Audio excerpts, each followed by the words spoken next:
Um, and see, it's extremely predictable. Chaos is about predictability. And if we don't do anything to that, it stays in the state.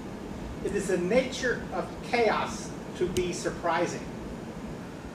And you can see the way it goes clockwise, then counterclockwise.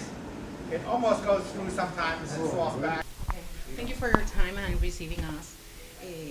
As I told you before, we work in the press office, and we are more than pleased that you took this time for us to share your thoughts about your work and taking the excuse of your visit with the SIDIM Congress. What are you going to talk about on Saturday, I think? Yes, more chaos on Saturday for including high school students. So the chaos is a good because most scientific topics, only the scientists know about them. Yeah. But with chaos, everybody knows more about chaos than the scientists because they live in chaos.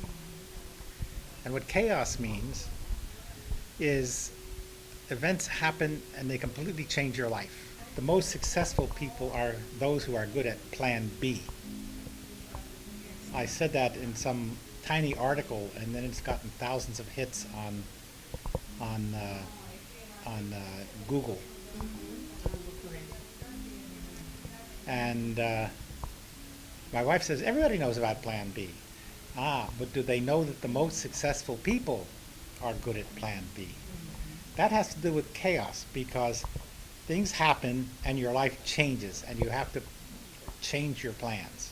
Chaos is about predicting and the fact that you really cannot predict. Now, I have a question I would like you to answer. How would your life be changed if a small change was made? You were born a boy. Instead of 2 X chromosomes, you had an X and a Y. How would your life I be can changed? think only I will be a baseball player like all the boys in my family, because they used to be see. baseball players. I see what you mean. Yes. Right. And now, how would life be different if everybody you knew was born the opposite sex? I mean, these are small changes. So one of the reasons I show the double pendulum is to show that a very simple system can be unpredictable. Which has been the paper or research project that you feel more proud of, and why? I know the answer to that. It's the one I'm going to write. Oh.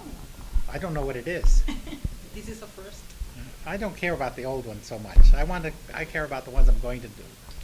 So when I retired, whatever that means, I still go in. Monday, I was in work talking to my graduate students till 9 o'clock at night. And we're working on ideas. We're excited about these ideas. And that's what's fun. So no committees. I do what I want. And what I'm interested in doing is writing papers that will have impact. I don't want to write papers that shows how smart I am. I want to find simple ideas that people can say, "Ooh, I could have found that," but they didn't. And that means that other people can use the ideas. Whereas if I find a really complicated idea of some kind and I put these pieces together, other people can't use it. So I want to find simple ideas, little tools. If you make it complicated and people think you're bright, so what? That's not the goal. The goal is to give them ideas that they can use in their own work. Fermat's last theorem solved. Poincare's conjecture 2. Is there any big conjecture in chaos? And what is the next big thing in mathematics? So let me say that the 2 results you're talking about are tremendous results. But Fermat's last theorem, it's actually a poor example for how research should be done. It worked out tremendously. It's like, for example, suppose you were in a hurry and you ran across the street and didn't get run over. Okay, it may not be a good example as to how other people should behave. And the idea of taking the most difficult theorem and going into your attic and working on it for 10 years and finally solving it. Just think if people try to emulate you and they do this, and 99 out of 100 will fail. And they will have nothing to show for it. Whereas I think mathematics is about simple ideas. Okay?